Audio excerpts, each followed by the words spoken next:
Now your name is David David William Piles. Piles, Piles. Yeah. And you grew up in Missouri. Yeah, around Piedmont in Reynolds County. And you grew up. What year were you born? May 23rd, 1923. 1923. So you went through the pleasure of the Depression, and I drove a team and pulled a sleigh on WPA when I was 14 years old. My dad used to float people down the river fishing. Well, and rather than let his team, because they were hiring his team, actually, not me, I drove it for him so he could go float. I made enough money to buy a set of tires for a 1927 Model T Ford. is that right? Model T Ford pickup, that's what I learned to drive on. My daughter has the title, the original title for that sucker. How my mom sold it without the title, I'll never understand. But she did, because my oldest sister never threw away a piece of paper. Never. Nothing. And the niece found it and knew that that was in so she sent it to my daughter. So my daughter wound up with them. How many brothers and sisters in your family? It was 12 altogether. I'm the last one. Your poor mama. Well, there's nothing to do, so no radio, no television, no electricity.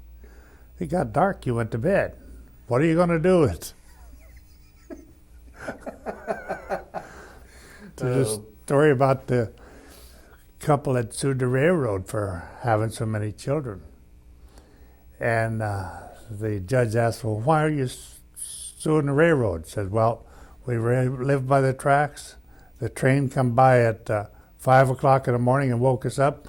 Says it's too early to get up or too late to go back to sleep. Says, what are you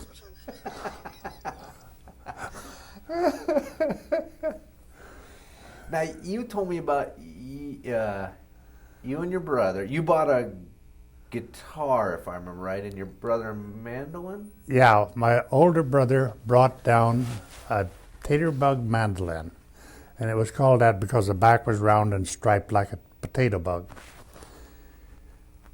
That he paid 50 cents for. He found it somewhere in St. Louis.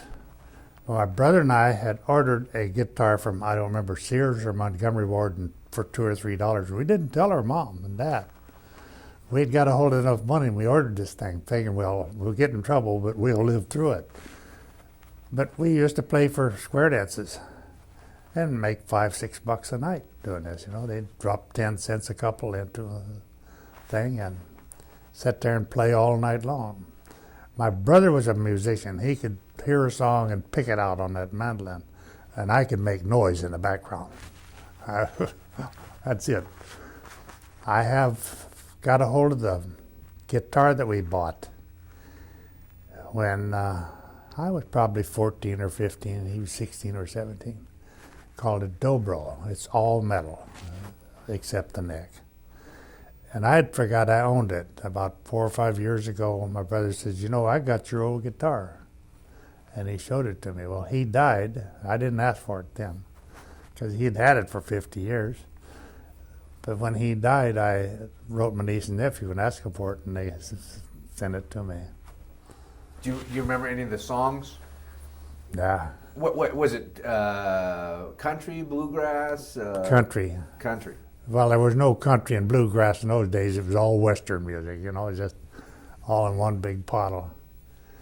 So, but my brother-in-law used to play for dances, and he would get drunk, and he'd sit there, and he'd never move this hand. This one was just... So, and Daniel was so good at picking on that mandolin. People liked to hear his music, so we didn't have transportation, so we could only play close by where we could walk to where he was going. So that was kind of how you made money during the Depression, and yeah. So anything to make some money in those days, We used to cut wood. We'd take a wagon and team, go up the hollow and cut a wagon load of wood, split it, haul it down and stack it for this lady. And she'd give us a slip of paper and we could go to Dick Sutton's store and he'd give us $1. So we made 50 cents from first wagon, the team, and the wood for a full day's work. And that was with a crosscut. No chainsaws. So did that seem like good money? Oh yeah, any money was big money then. There was no money. If you could find a dime, it only took 6 cents to get into school. 5-cent tablet and a penny pencil. That's all. The Babe Ruth candy bars now used to be penny candy bars in those days. They had 2 sizes, one for a penny and one for a nickel. And I think the ones we got now are smaller than the nickel ones. They're more like the penny one. And they're what, about 65 cents now or something like that? Yeah. Huh, how things change. Hamburgers a nickel. My first movies was free in Piedmont. At Christmas time, they would give us a bag of popcorn and a free movie if you could get to Piedmont to see it. So would you have to walk into Piedmont? Walk, or maybe if you could hitch a ride with somebody. Maybe Dad would take us in that old Model T, you know. It's a challenging time, but probably some good memories of the hard It was times. fun times. All the boys liked to come to our house because there was things that we could figure out to do. And we'd go play in the caves, or we'd swim in the river, or have corncob fights. And Dad told us he didn't want all those cobs all over his place, so we were supposed to quit. Well, we thought we could get by with it. Somebody went down in a pig pen and got a wet one, and they hurt. And they hit this kid right between the eyes. That put a goose egg, but good. And we figured, well, let's clean up and get out of here before Dad and Mom's home. They met him on the way, and they knew right away what we'd been up to. You don't get by your parents, they're ahead of you.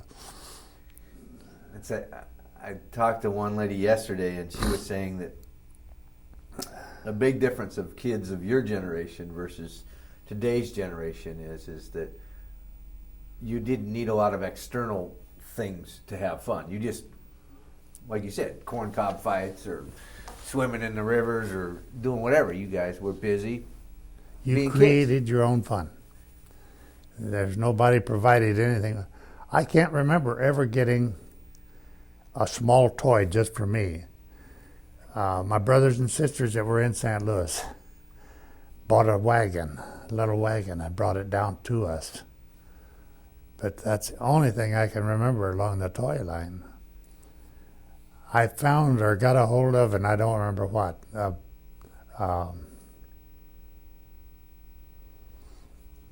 Auto 45 Dick Tracy gun, you know. Man, I was proud of that sucker. And I lost it. And I knew where I lost it. And I looked for weeks, and I never could find that doggone gun. It was up in that tire of grass, and I just never could come up with it. It's probably still there. I could go back and find it now, maybe, with a metal detector. Now you know, it's interesting because out here with World War II and Pearl Harbor, everybody at the coast was afraid of the Japanese. In Missouri, what was Pearl Harbor? Do you remember how you heard about Pearl Harbor? Yeah, I worked at Independent Packet Company at the time, and I went to work at noon. And I always got up and went across the street and had a milkshake before I went to sleep, which would probably be around 11 o'clock in the morning or something. And when I walked in, the girls in there, that was the main reason for going. There was some pretty girls. They told me, says, they bombed Pearl Harbor. And I was, so, you know, but that's the way I learned about it. Was those girls in the milkshake or ice cream parlor told me about it. But we didn't like the Japanese any better than anybody else did. We weren't on the coast, but there was a few of them. I was living in St. Louis at the time. So there were some Japanese population out there that. There's a lot of Japanese would never made it to the internment camps if they hadn't been put there. Because young guys like myself at that time, you know, we were as crazy as any other kid. And we were very upset. So they would have never lived long enough to get there. Did you have the faintest idea where Pearl Harbor was? Not really. That's right. I'd never heard of it that I can remember. It's a strange name to me. I even talked to some vets that were shipping there, and they kept, they're like, "Where are we going?" Yeah. Never heard of it. No. Now you, I'm trying to remember. You ended up in the Army, right? Yeah. But you started towards the Navy originally? I had volunteered for the Navy because my brother-in-law was in, and he talked me into it. And I had passed all my tests and ready to go, and I got my draft notice. So once you got your draft notice, anything prior to that didn't count. You went where they wanted it, the service, military wanted, because they could be any branch.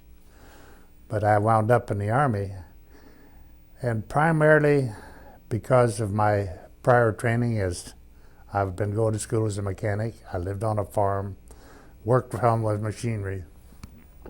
Excuse me. But all the men that was in our outfit was mostly professional equipment operators. And they were a little older than most guys. You know, they may be 35 years old. But one little guy, Billy J. Austin, I don't think he was 5'6" or 7. He could get up on a big old D8 cat and make as level as this floor. He was good. A guy named Nathan, I didn't like the man, but I respected him for being able to drive a truck, and I have an eye for distance. I remember one time I was riding with him, and I kept telling him, Nathan, you better slow down, because we had a D8 on the back of us on a flatbed, and they stuck over about 1.5 feet on either side. I said, if we're going to hit those posts or trees or whatever, nah, we'll go through. I don't think there was an inch on either side of that blade when we went through that thing. That old truck was going full bore. He could judge distance and win. Where did you train when you went in? How old were you when you got in the Army? I went in I was 20, and I trained at Camp McCain, Mississippi, and then I took amphibious training at Fort Pierce, Florida. Then I went to Camp Pickett, Virginia, and chained on the Chesapeake Bay, where I first saw my first LST. That was an experience. We'd never seen something like that. Here's a ship, and it opens its front doors and drops its anchor and heads for the beach, pushing a wall of water as his room, you know. Our rifles are stacked just off the beach. And he flooded them things. But we didn't know. So we had rifles so full of sand and salt water. Oh, first experience on that. To get there, we loaded on an LCM about midnight and rode on that thing. Now, this is a fairly sized boat, maybe 40 feet long and 20 feet wide, flat bottom. The big was rough. We were doing pretty good, and somebody got sick. And I was going to laugh at him, and I heaved all over their packs. I got in trouble with the guys. Oh. That was that your first more open water experience like that? No, down in Fort Pierce we trained on in the bay. We were on an island at Fort Pierce, and we would load boxes of sand in an LCM here, and then take it around and unload it onto a truck over here, and then haul it over here on an LCM, and just making a circle. But we were strictly training on how to stack, load, and handle supplies. And that's why after with the invasion, we went from amphibious engineers back to combat engineers and brought in supplies on the beach. So you're training, you'd load sand, move it from point A to point B, yeah, and then move it back to point A again. There was boxes of sand that weighed equivalent to what we would be handling, you know, like a box of ammunition. They took the ammunition box and filled it full of sand just to make the weight.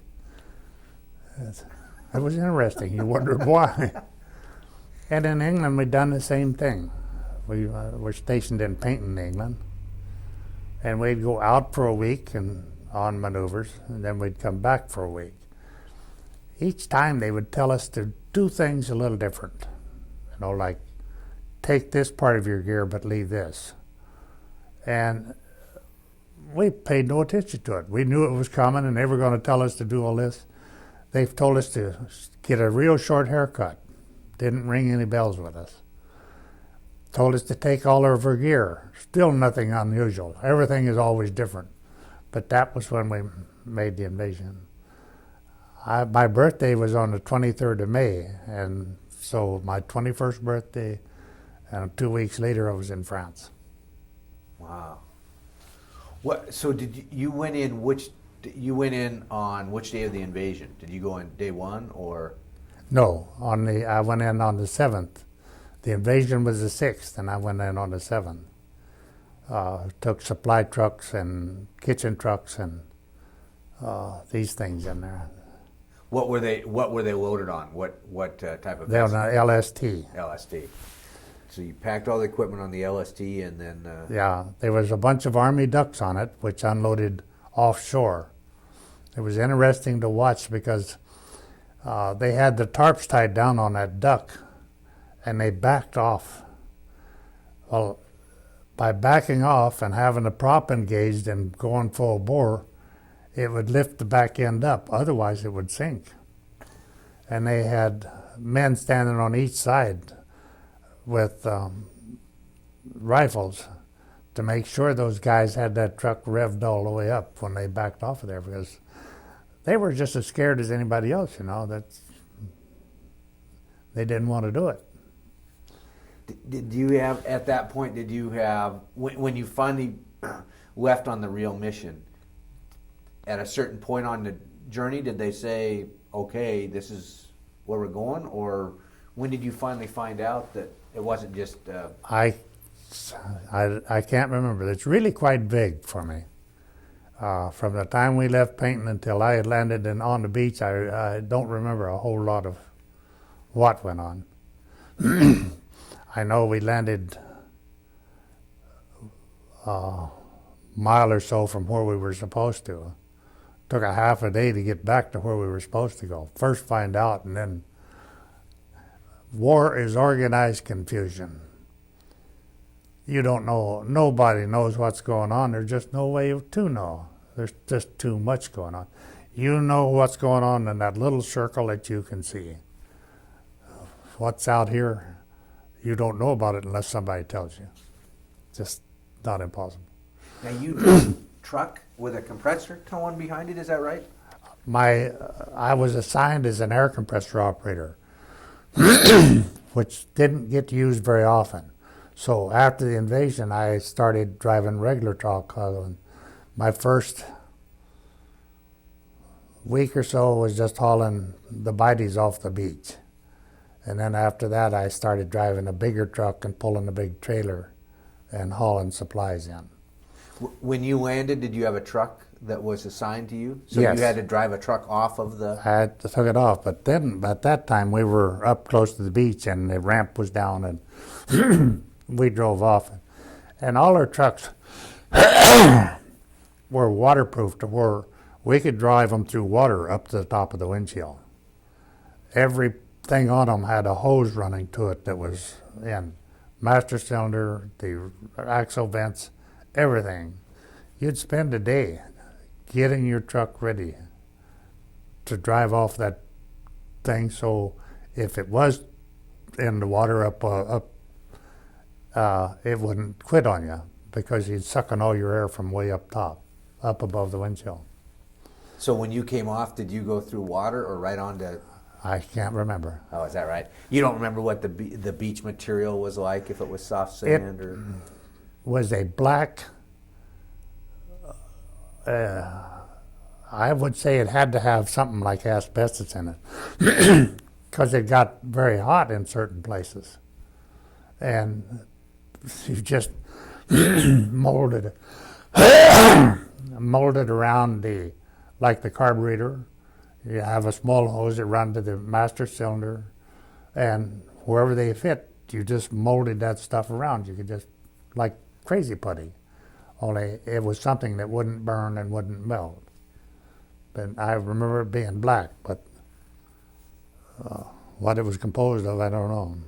I just hear everybody talking about driving their trucks on the beach, and I just can't imagine not getting stuck.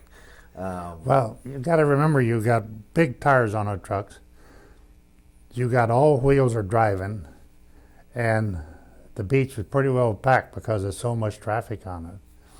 We started out, we would take a trailer out and unload it, and then we'd come back and get it loaded. Well, we stopped that. We would bring an empty trailer to the beach, unhook it, hook to a full one, go, and then we'd say go to the dump, and we'd unhook from it and leave the loaded one and pick up an empty. So we were just back and forth.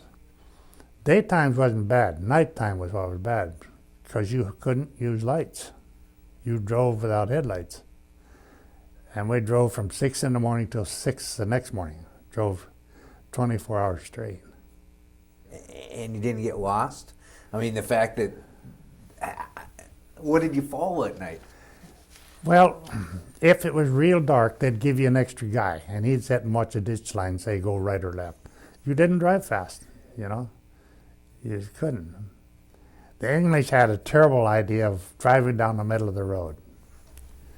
I had a load of Jeeps on one time in crates turned crossways, so they hung over a couple feet on either side. And you could tell an English truck because the cat eyes were higher. You know, they were completely different to ours. And here come this guy down the middle of the road, and I judged him as close as I could, and just given that big old white all it had, I hit him with those Jeeps and knocked him in the ditch. He got out, and I got out, and he says, "Look what you've done to my bloody lorry." That's what they called their trucks. And bloody was the worst cuss word you could use to an Englishman. I says, "I don't care. Stay on your own side of the road, and I wouldn't have hit you." Got my own and left him lay there. Oh, boy.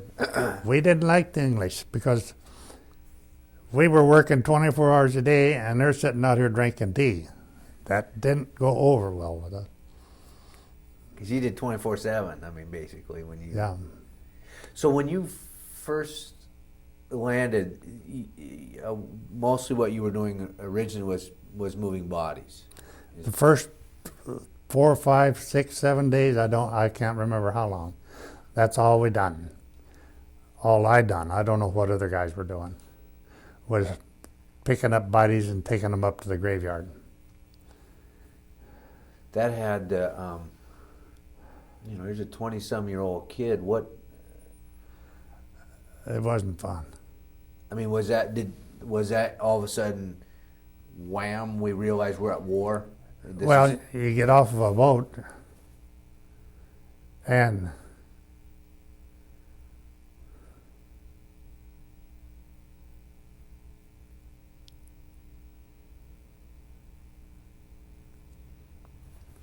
that's fine. Now you talked also about getting from the U.S. to England. Sounds like it was kind of an experience for you also. Well, it was a Liberty ship, which is 350 feet long. And the head bathroom was right up the V of the ship. The first toilet was one toilet on one side, and they had bulkhead. And that ship is going up 20 feet and dropping 20 feet. That was an experience. But the most fun was the mess hall. It was in the middle of the ship.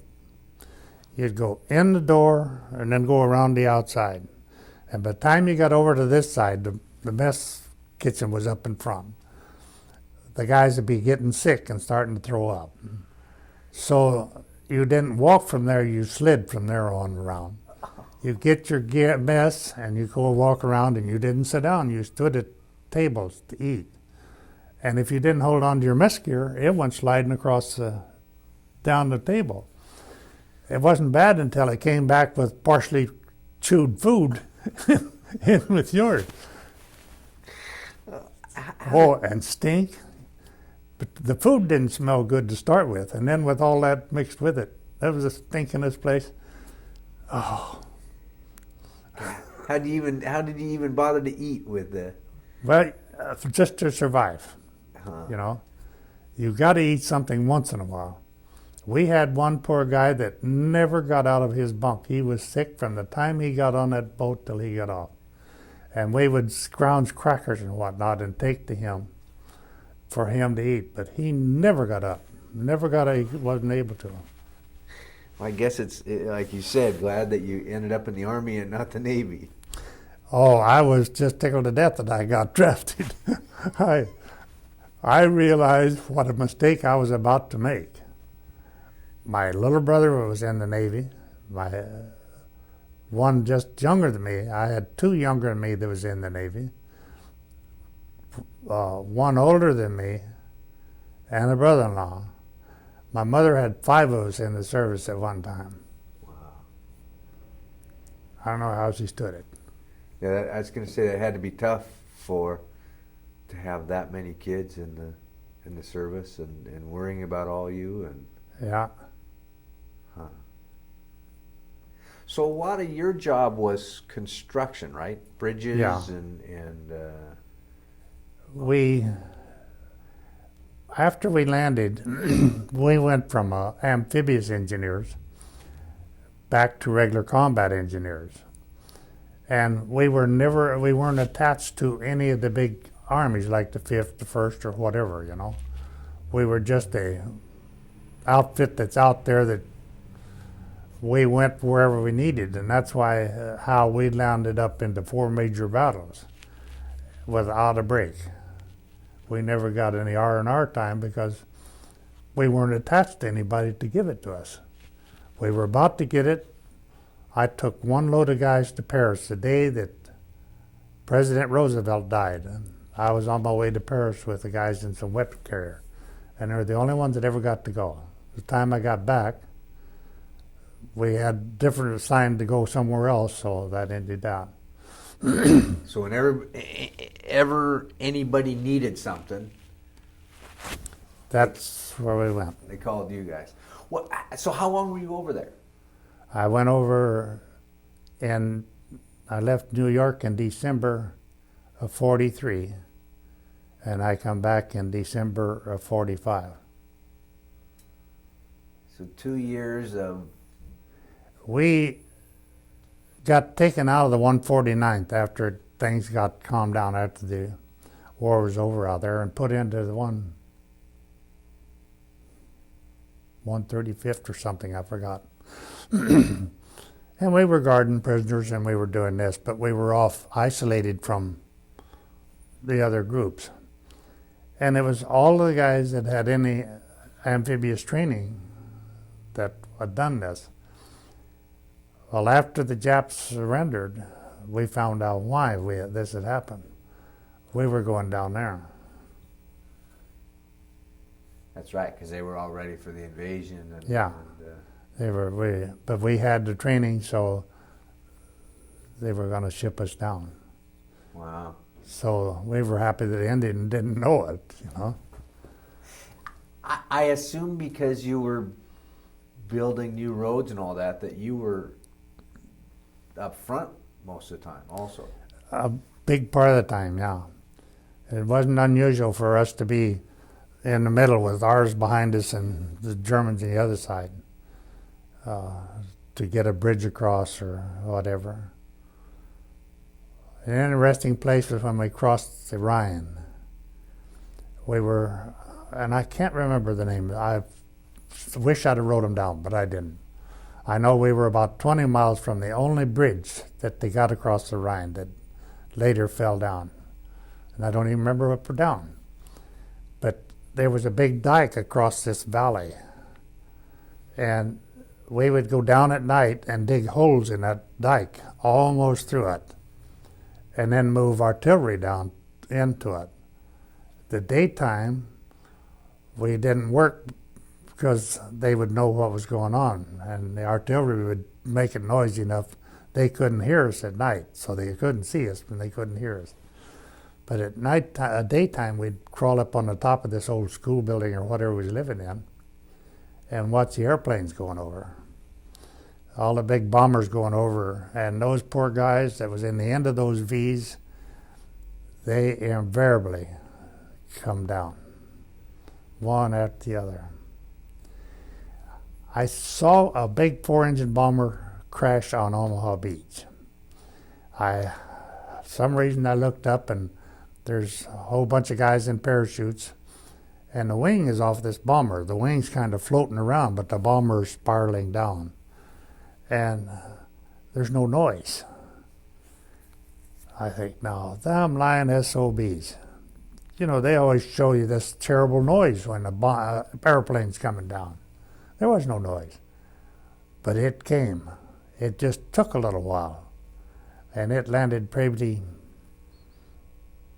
150, 200 yards. Because I realized that I was looking straight up at this airplane. And which way do I run? So I stand there, and it landed about 300 yards away on the edge of the beach. It's the only one that I ever saw crash. Up close, you know. Yeah. Well, that must have been a pretty,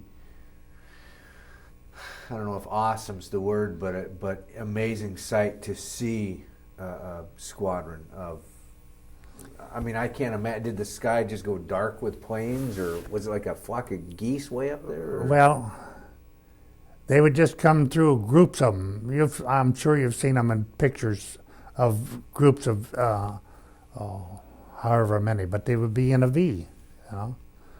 And they'd be one V here, another V over there, and they'd be, I suppose, a couple hundred planes, maybe. I really have no idea now, going up to bomb. And the Germans were good with that 88. They could hit anything with that sucker. And they were just picking them off, and they'd shoot at the front one and get the ones on the back. So when you were up on that school or whatever the building was, seeing the planes going, were you close enough that you could see where the Americans and the Germans met? I mean, was it kind of like a spectator sport where you were at? Yeah, we were right at the edge of Germany. We were on the Rhine River. So as soon as we crossed the Rhine, we were in Germany. The bombers, after they dropped their loads, would drop down to get to where they didn't have quite as good a chance, you know. And they come back overhead, you'd think you could reach up and swat them. They were so low. But then they were so low that the 88s didn't have a chance to get to them. Wow. And they were so close to being at the edge of Germany that they could get away from it by dropping down. Now, the dike that you were working on, you were working on blowing the dike out, or what was your goal? No, we just dug holes in it to where, and then we'd take up artillery, 155 or whatever, and we wouldn't go all the way through. We'd leave a little dirt so they couldn't look across the river, because they were on the other side of the river looking at us, and they couldn't tell that what we were doing. Well, when we got all that they wanted, then they fired their gun, and that made their hole open. They started right at the edge of the river and just kept raising it off. We built a Bailey Bridge then, just above the dike. And we looked at some of the Germans on the other side, and they hadn't been hit. It's just concussion that had got to them. So you could see, I mean, you were close enough to the enemy, you could see the whites of their eyes, basically. Practically, yeah. They were on one side of the river, and we were on the other. And then our front line was back a ways, you know. There was the artillery is the only thing that was actually doing anything. Because what did you have for protection? A shovel.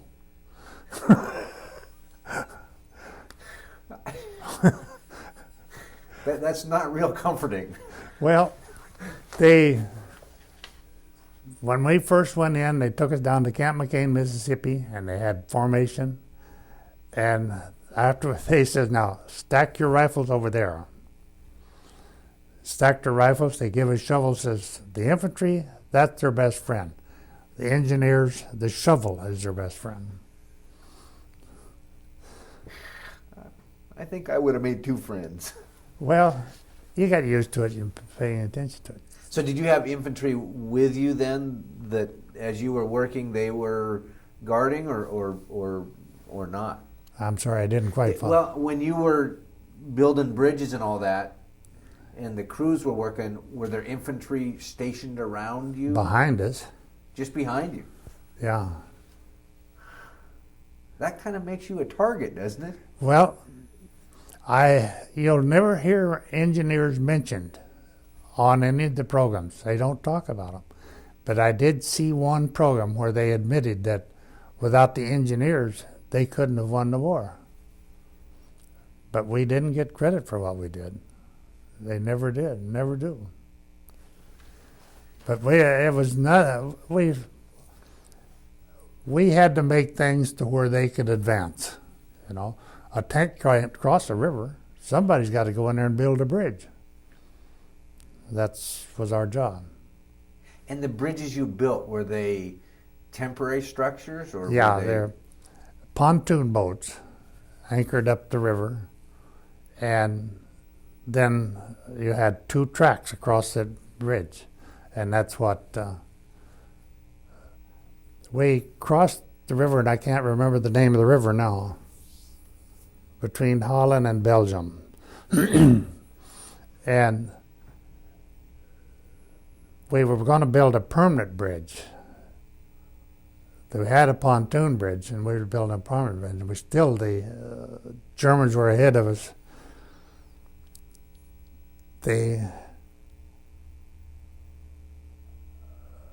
wanted that air compressor on the other side of the river because the Germans had blown a dam, and the piling we had driven, we had two trains on pontoons that we're driving with.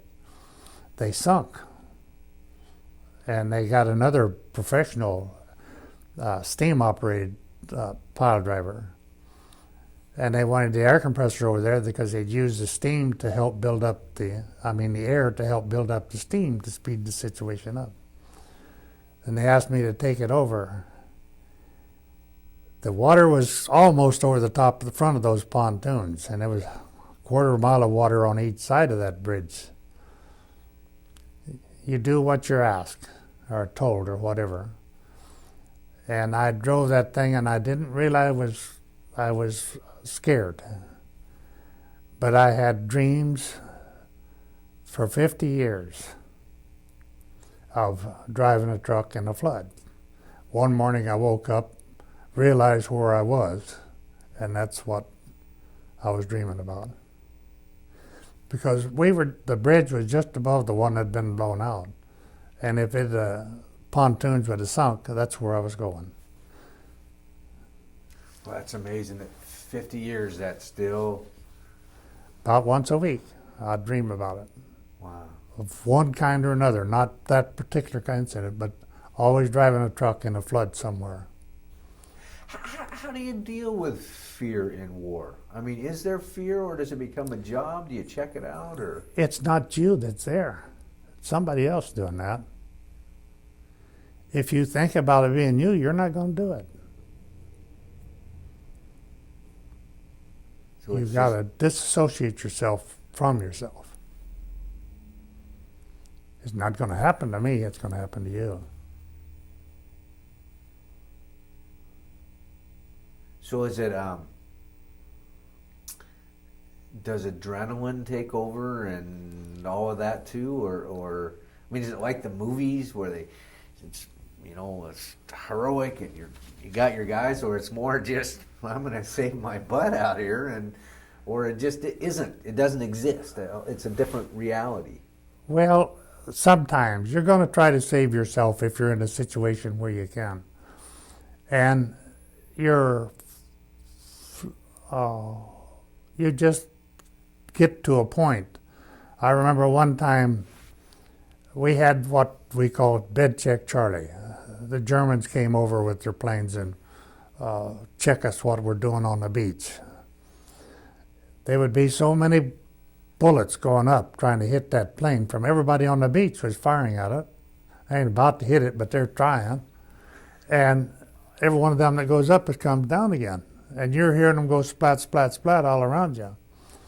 And after, I don't know, 2 or 3 weeks or a month, it got to me one night. I laid down on that beach and I shook so bad I thought I was going to bury myself.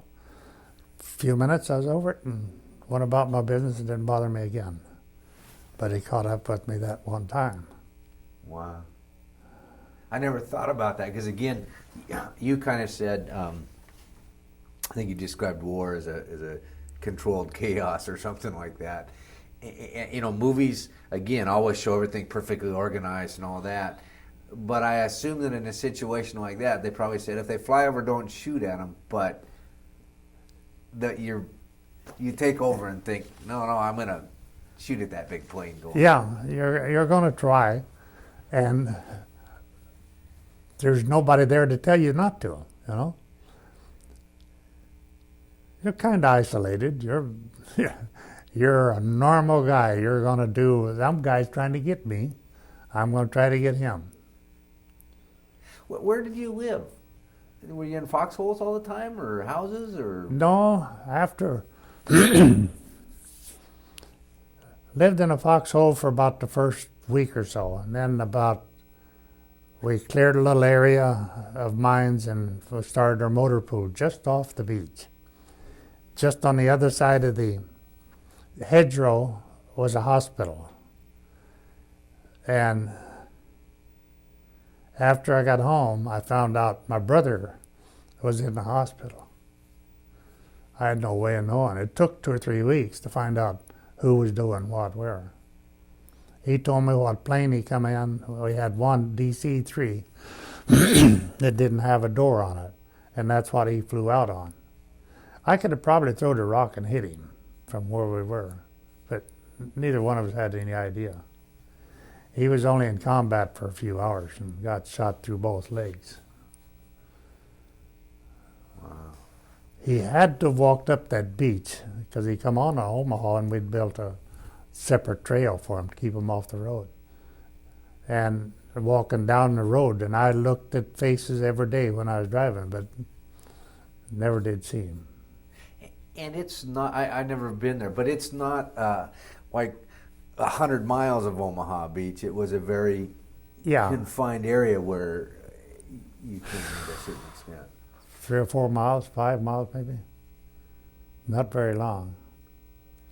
Point du Hoc, standing at the edge of the channel. Point du Hoc was on the right.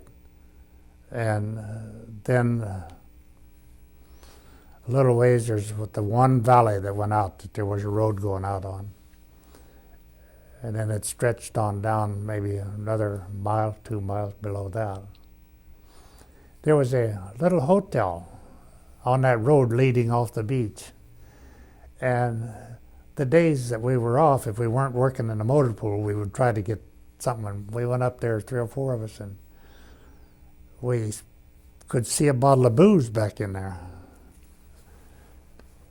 Didn't look too safe. There was a lot of wires dangling and whatnot. And thought, well, maybe it's booby trap. But a bottle of booze looked pretty good about that time. So we checked it out and got to it where it was a French door where the bottom half was closed and the top half was open. Looked down there and it's a hall room maybe 6 feet wide, and at the end of it, it's top to bottom with bottles of alcohol of some kind. That had to come out of there. But we had more than we could handle without some backing from the officers. So we went down and talked to this one officer. There was a pretty square guy. He said, all right, I'll help you get up. So we took a truck up. He stood out on the road, and anybody that even thought of stopping, he'd tell them to go because the engineers is clearing this out, you know. I had around $100 bottles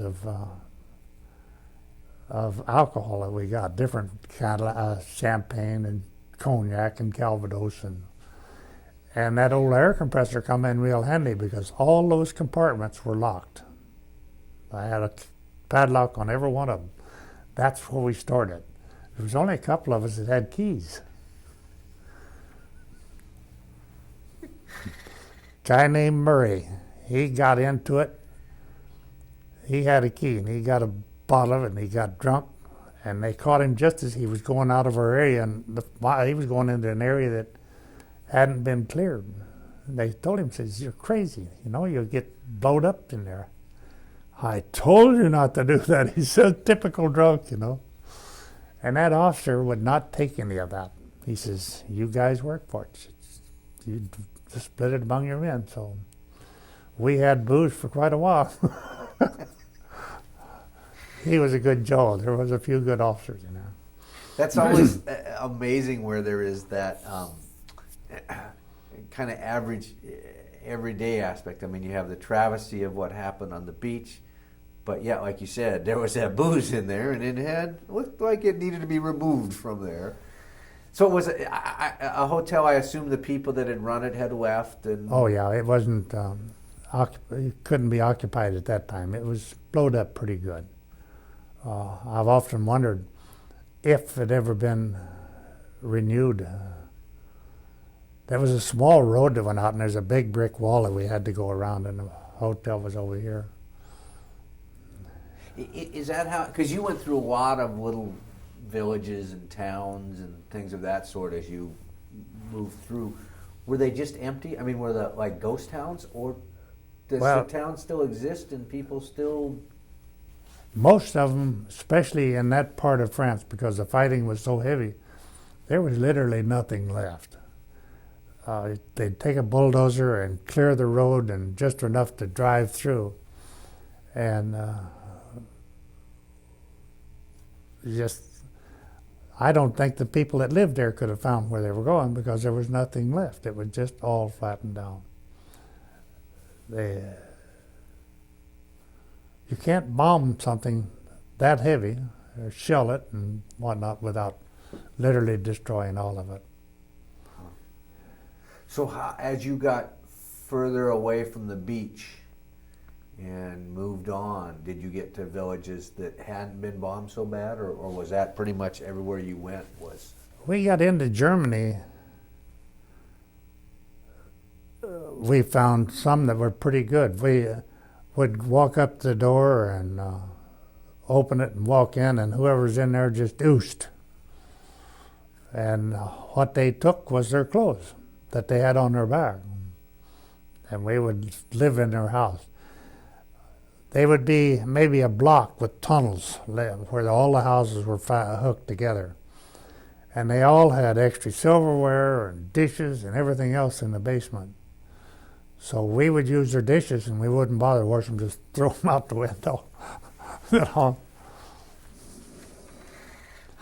That's again the interest. Now it's interesting that they had all the tunnels. I mean, because that had to take a while for them to prepare and know that was going to have houses connected, and so they were used to this lifestyle, so to speak. It sounds like. I didn't quite follow your question. Well, I guess because I wandered all over the place on that one. Did you ever, any of the locals, did you ever have, did any of them ever stay around? Or as soon as you came, they all disappeared? Did you have conversations at all? Or? Well, the Germans, we weren't allowed to talk to them. Not even the girls.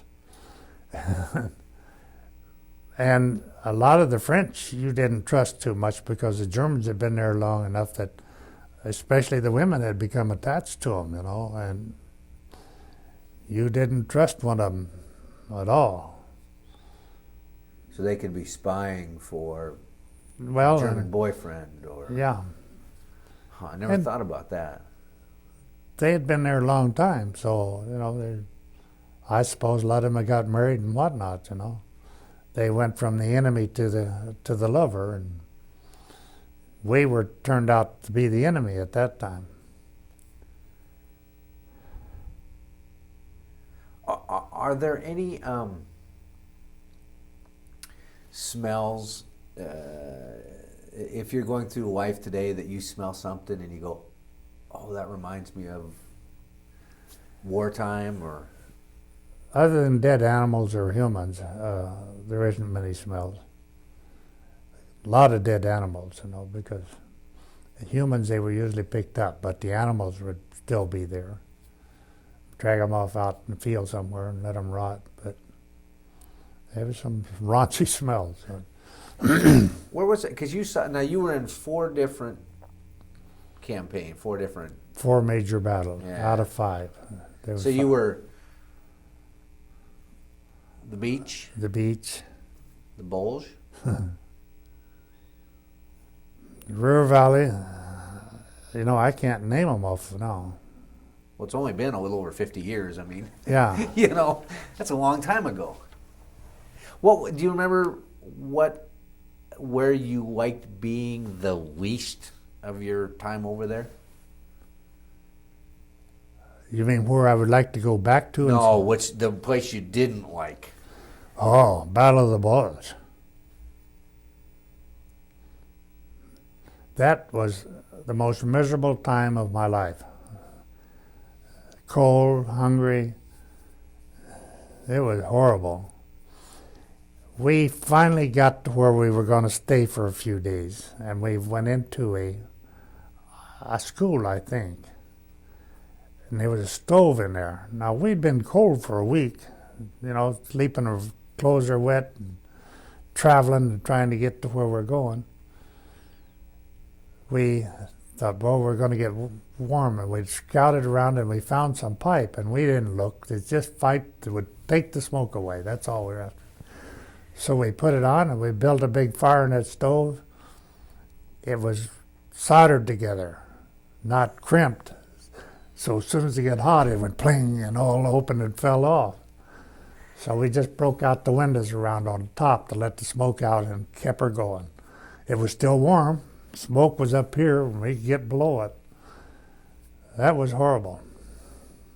Now, when you say cold, I've talked to a couple people from the Bulge, and that's it. They said there was nothing nice about the Bulge, period.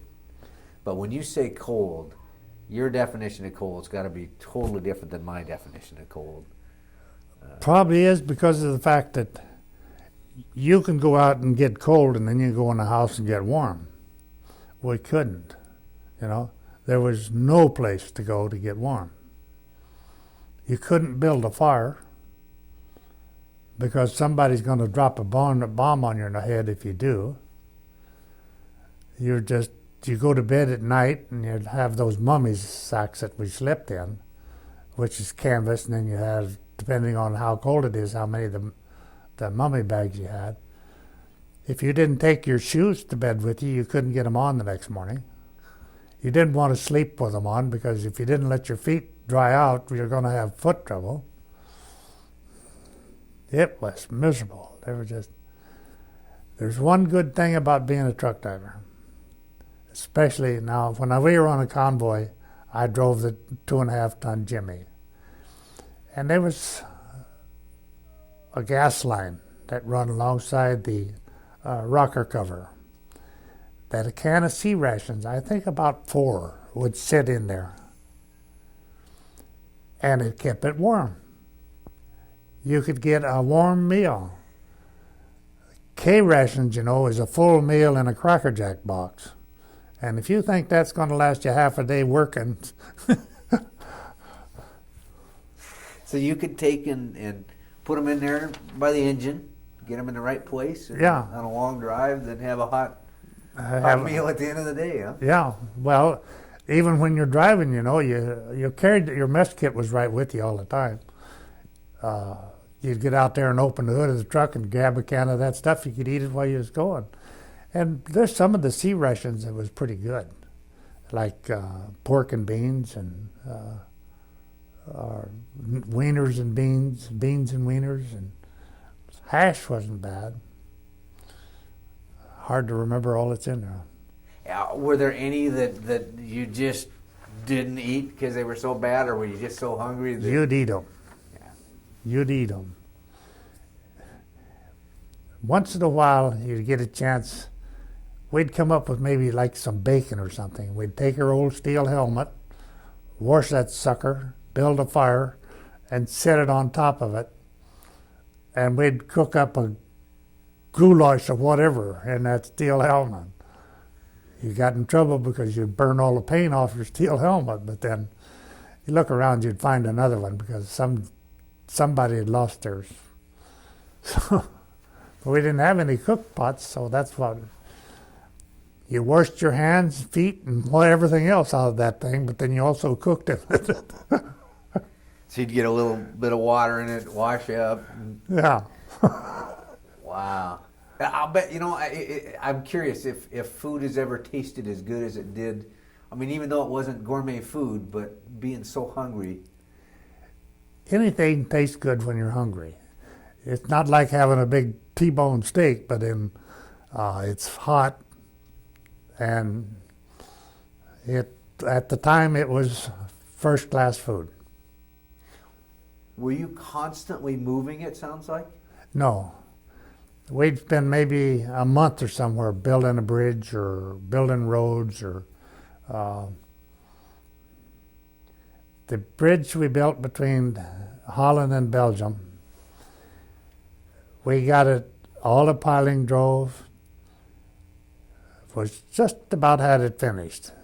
And we got orders to move to the front. I think we went to the Rhine, I'm not sure. The company commander says, we're not working this long without driving across that. So we throwed the boards on them, we weren't nailed down, and we drove across that bridge. And that was a permanent bridge, it would stay there. But I think that's when we moved up to the Rhine, but I didn't make nothing to put things in perspective.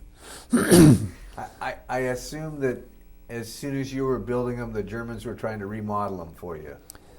Until they could get pushed back. The Ruhr Valley was a good case of that.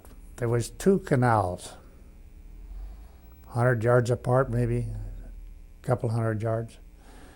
And in between the 2 canals, they had what we call foot mines. Little box, wooden box. And the only metal parts of it was the detonator. And you walk along, and if you heard that sucker pop, you knew you was out of the army, because out of the war, because you was only going to have 1 foot left. That's all it would do, is just blow the foot off that's laying on top of it. They had one that's called a Bouncing Betsy, that if you stepped on it, it wouldn't explode till you moved, and then it would bounce up about 3 feet and throw shrapnel everywhere, just cut you in 2. So that was a goodbye Charlie. You didn't come out of that. But the foot mines, it'd take off your foot. But we were building bridge across those canals, and we couldn't work in the daytime because they're watching us. They're up on the high grounds, and they could see us. They were playing games with us. We worked all night and built a bridge across the first one. The next morning, first thing they done was took a 88 and blowed it out of the water. And we thought, well, they couldn't possibly be there. Our artillery would have them, so we built one the second night, same thing. So then they brought up some more engineers, and we built both of them. And the next morning when I woke up, the Germans looking down the barrel of a tank. So their fun lasted 2 days. But that was the last of my combat. The war ended after that. They didn't win no more. Did you lose any friends that were in from your? We lost about over half of our company on Omaha Beach. Our battalion, over half of them. Wow. The motor pool was lucky in the fact that something like that, we didn't go in on that day. We come in later on and bringing in the supplies. But the poor guys that went in there to clean those obstacles and whatnot, they didn't make it back. it's still there.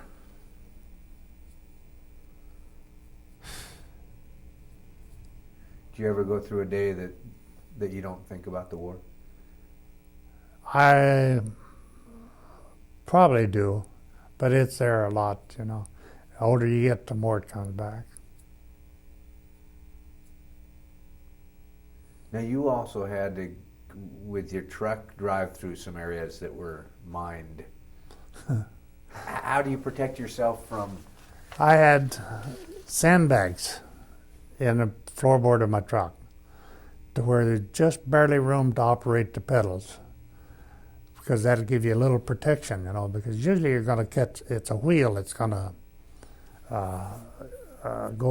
set one off. So we kept sandbags in the bottom of our truck to keep from try to get through it if it done. At the beach, we cleared the outside of a field around a hedgerow of mines, but leave the center. We didn't bother with that, and that's where we stacked supplies because it wasn't as easy for them to see.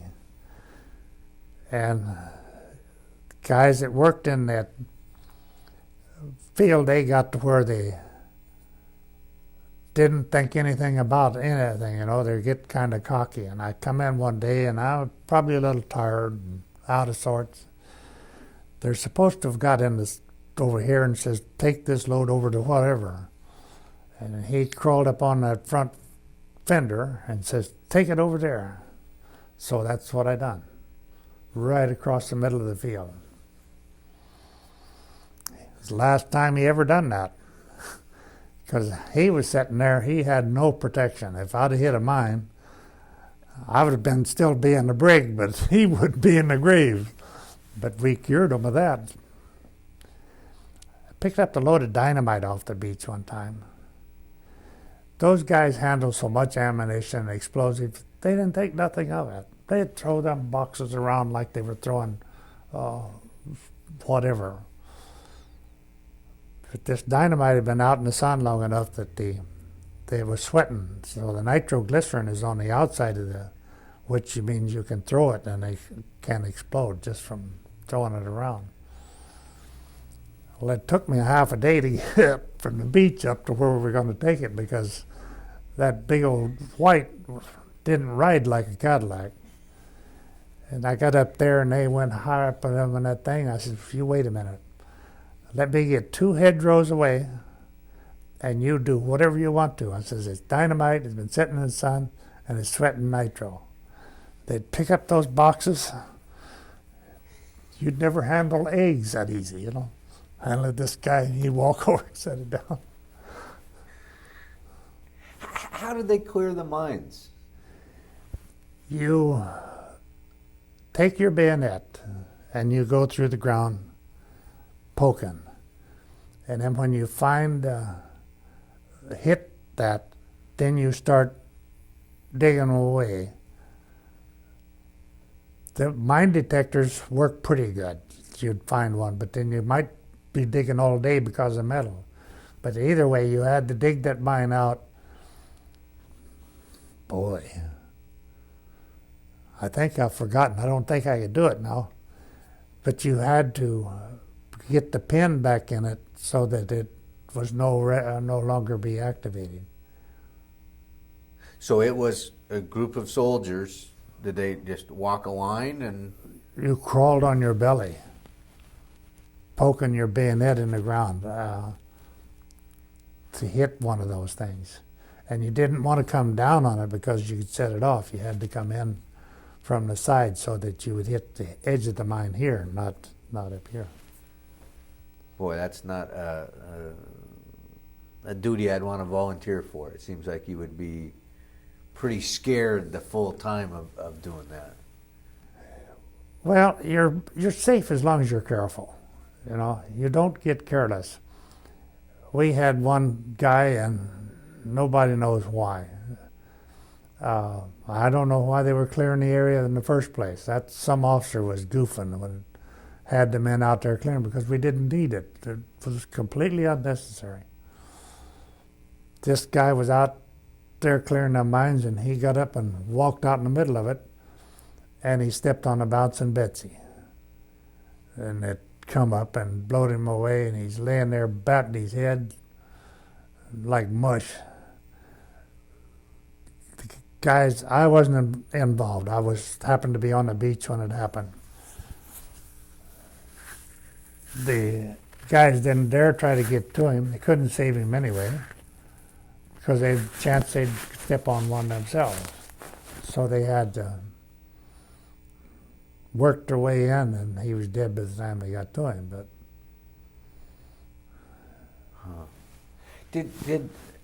were there soldiers that just couldn't handle the aspects of war?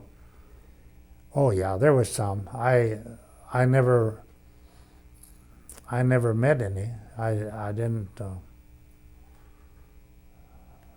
I don't know of anybody that did, but there had to be.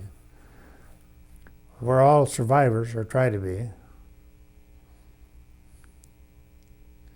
To do it, you just have to do what you're told, and it's not you that's going into the danger. And I even got a good conduct medal. I don't know why, but I did. What did do you remember what you guys would talk about to pass the time? I mean, I know you didn't have a lot of free time just hanging out, but Well, you didn't have anything to do except talk, unless you get a good argument going. And if you had a guy over here, I'm going to use religion. His belief was one kind, and this guy's was something else. You and I could start talking, arguing about it, till you got those two to keep up on it. Then you'd sit and listen to them argue about it. We worked pretty good till one night we got into an argument about nationalities. And we were having a nice argument till somebody mentioned a particular one that the first sergeant was, our platoon sergeant. Lights out, everybody go to bed. That ended that. If we'd left him out, we could argue all night, but brought up his religion, and that was it. Nationality, I mean.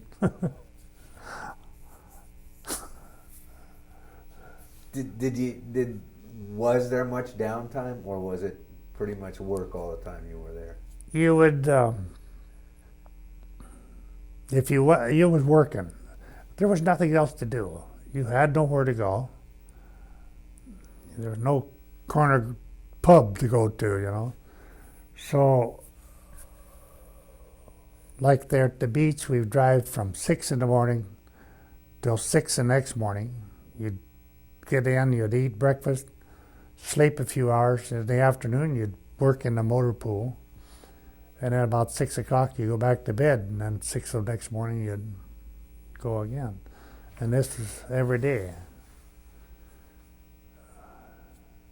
She thought nothing of it. I hear these poor guys talking about, I haven't had a day off for a week. I'm thinking, yep, I know the feeling, But that's war, that's the Army, and that's the way life is when you're in there. We didn't have all the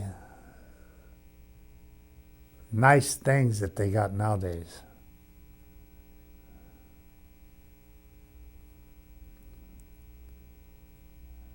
Just the basics. Did you have contact with home? Could mail catch up with you, or? Just by mail. I think my sister would never throw anything away. And my mother kept the letters that I wrote home. And when she passed away, my oldest sister got them. Then when my oldest sister passed away, her daughter shipped them to my daughter. And I got a chance to read all the letters and put them in plastic for her that I had written home. What was that like, to go back and... Well, you find out you didn't say anything. You know, you can't talk about what kind of weather is. You can't talk about what you're doing. You can't talk about where you're at. Hi, Mom, I'm fine, bye, you know. But it was interesting. You got a little bit of goodies. When I was in England, I met a lady that wrote to my mother. So my mother knew when I was in England where I was at and what I was doing. And after the war was over, I was in Belgium. I met a girl there that wrote to my mom. My mother asked me about both of them. Are you going to bring them home? Bringing them all home, Mom. Yeah. What type of stuff did they write to you? Do you remember? Just what's going on with the family. All of my mail was censored. The girl in England, I wrote to her after I got in France. And I was cussing out the English and their things, what they done. And she wrote me a letter. She says, "What did you say?" She says, "All I got was a sheet of papers full of holes." They had censored it. And there wasn't nothing left. But I can't remember. The mail we got wasn't censored, but what we wrote out was. They just fill you into what's going on around home, and man, it's hard to remember those things. That's I've heard a lot of people say, and that was the best thing to hear, was just who was doing what at home, and that vision of normal life. Yeah. You know, who got married, who died, who was born. You know. My sister sent me a package. And in it, she had a pint of whiskey. I know the guys in the mailroom broke it on purpose, because you could still wring the whiskey out of the paper. I was going to say, I was sure that one didn't make it to you. Yeah. Oh. They didn't open it. They just broke it. Suckers. I interviewed one gentleman, and part of his job was to censor the letters from his men. He said, I knew more about my men than I really wanted to know, you know, because he had to read all of them. I remember him from the... Oh, huh. Well, that letter I wrote to Olive, I guess it must have been a good one, she said. Did you ever hear from any of those people after the war? No. So it's a type of thing that within the war is what brought you together, and I was quite fond of Judy, the one that in Belgium, but it never went any farther than that. I even went out and bought her an expensive watch and gave it to her, but she was a nice girl. I went down and met her parents, and you know, they had me to dinner and whatnot. Real nice lady. See, again, that's the interesting aspect of war. Here, this war is going on, yet you're meeting new people and families and like a tourist. Well, the war was over at the time I met Judy. Oh, okay. So it was a different situation then. But in England, we were just going in.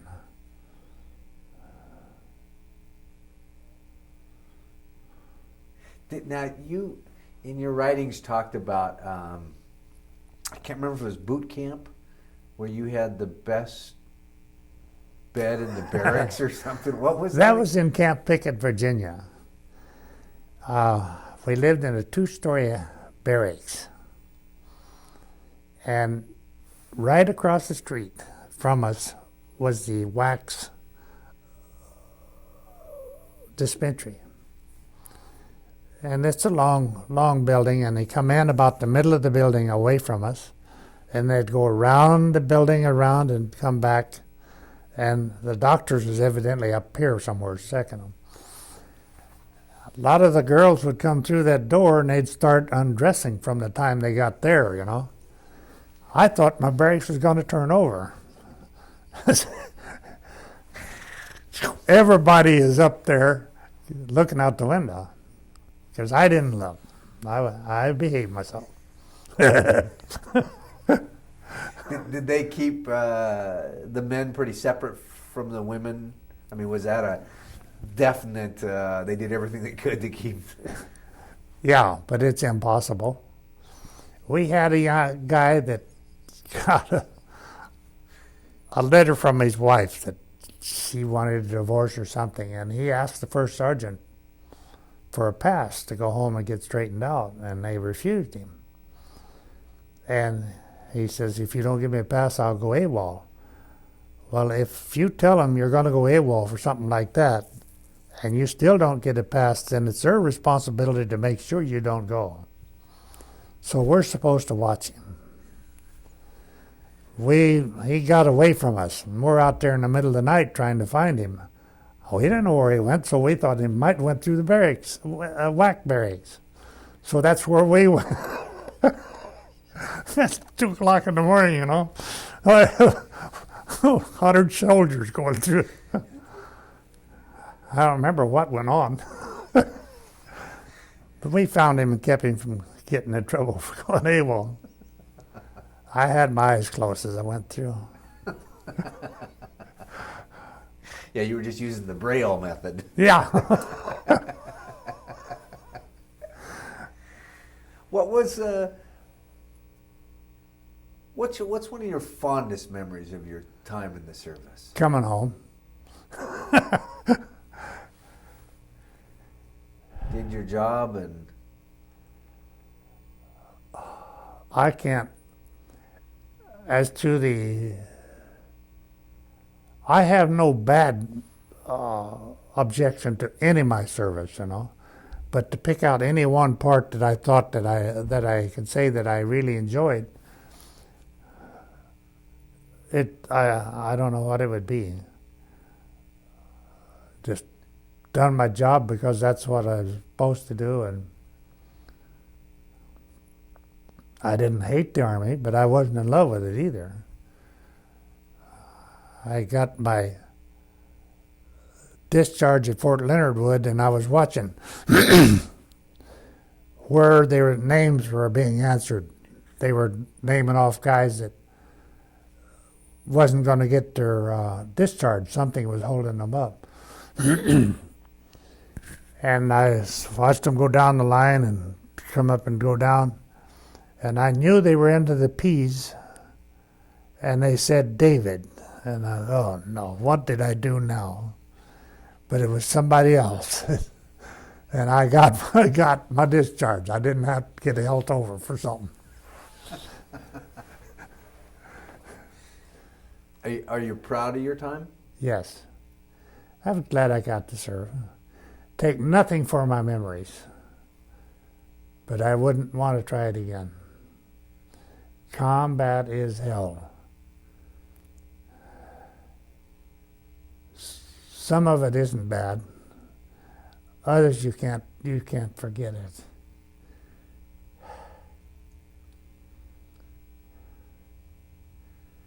On the beach there was one guy laying in the surf in a little pool of water.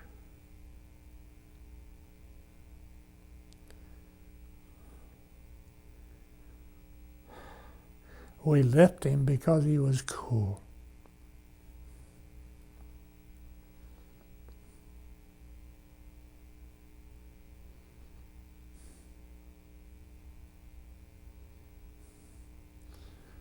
Picked him up later. I can't handle that.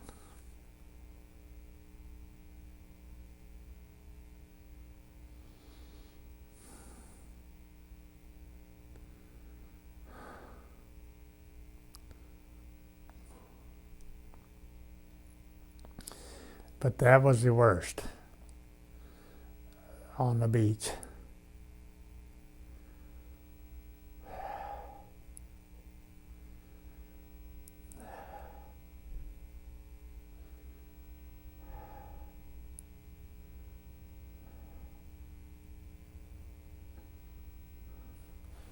Was that the worst because it was the first?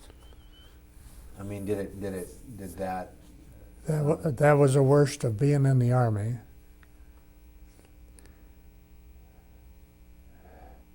You get off that boat, and everywhere you look, there's dead people. Not one or two, hundreds of them.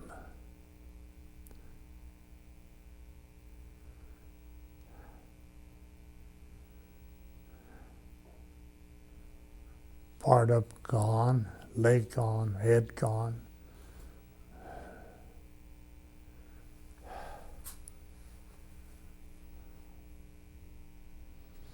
Can't handle that part of it. Is there a purpose? Pardon? Having been in war, is there a purpose for war? It's a necessary evil. We have to do it, just like what we're going through with in Afghanistan now. If we don't stop them, they're going to just pick at us and kill more than what we'll lose over there. I hope the people can understand that those guys are not going to quit if we don't stop them. They killed what? All those people up there, 5,000 or whatever, are there in New York. That was just a start. They'll get a dozen here and a dozen there, and you won't be able to take a drink of water or do nothing. You've got to keep on it. The people's got to support the effort to get rid of that bunch of maniacs, and that's all they are, is maniacs. It's not the same kind of war that I was in. But I'm not sure that it's not more important than the one I was in. I feel that we would either been speaking German or Japanese if we hadn't went. But with these guys, you never know what they're going to do. They're not an organized army.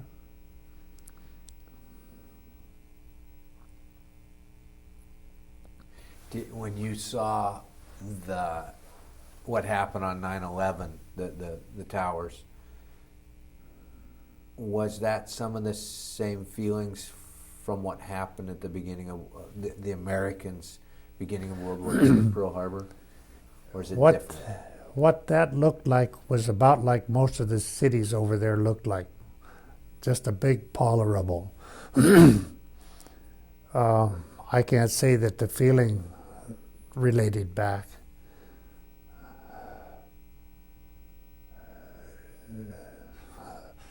How do you relate?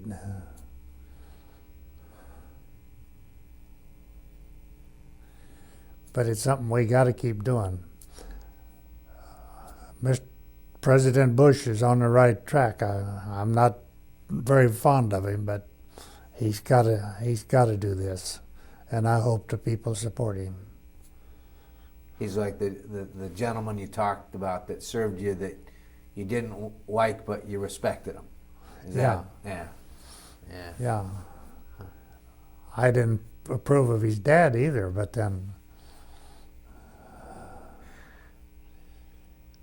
so far he's doing it right. Tough decisions. Pardon? Tough decisions. Well, if you notice, he's already starting to show his age. That'd be the most horrible job there is, being president of the United States. There's nothing you do is right. And everybody's, or not everybody, but there's half the people that's wanting to do something to you. No, not me. I'd like to be able to go to the bathroom without 50 people standing watching me. And the president makes what, $100,000 or $200,000, and a basketball player makes $15 million or whatever. Yeah. Something's not right there. But well, most of them go for the prestige, which is fine. Somebody's got to do it. Somebody's got to do it. What did you do when you got out of the service? Did you come right home? Yeah. And I opened a tavern. there in St. Louis. My brother-in-law and I. And we were in there about, I don't know, it took us a while to get it open. And you couldn't get good booze, that was. Couldn't get draft beer. To get a good bottle of whiskey, you had to buy half a dozen bottles of junk. But we kept that a while and then sold it. And I opened a garage in St. Louis, and I got my first lesson on being careful what the neighborhood is like that you go into. The Jewish people are very close. They don't deal much with anybody else if they can help it. And we were right in the middle of one. It was like being out in the middle of the desert, They just didn't trade with us. So we didn't last too long at that. And I followed the mechanic trade until I tore up my arm, and then I had to quit and went into law enforcement. Where did you get decommissioned, or where did you get let out of the Army? Fort Leonard Wood, Missouri, just outside of St. Louis. And did they say thank you very much, have a good life, or how do they? One day you're Army and the next day you're not. Is that? I don't know. I think it was get the heck out of here before. I cheated a little bit. I was supposed to stay on the barracks. Well, I'd been gone for 2 years. And my brother-in-law come out and picked me up, and I went home. I went back the next morning. I was there the next morning, but I didn't figure they'd prosecute me too hard at that point. Things were a little more lax at the end. Right. Of the war. Yeah. Of course, when I was in the Army, I used to get a pass at noon on Saturday, get on a train, go to St. Louis. I'd get there about 7 o'clock in the morning, I think it was. And at 1 o'clock, I had to be on a train going back. I'd get in about midnight. But I'd get to see my girlfriend, my mother, and, Mom couldn't figure out why I went to see my girlfriend first, but I had the reason. Now, did that girlfriend become anything later in life, or was that just a girlfriend you left behind? I broke off with her when I was in the service because I didn't want any connections. And I saw her twice after I come back, but just talked to her a couple times, but I never went out with her or anything. I met my first wife, and we were married in June of 46.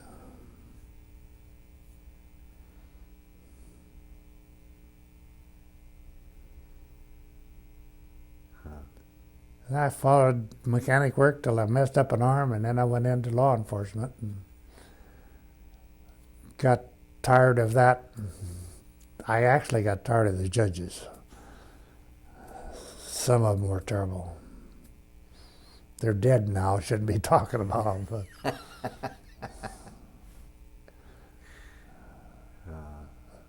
That sounds like you've had an interesting life. Yeah,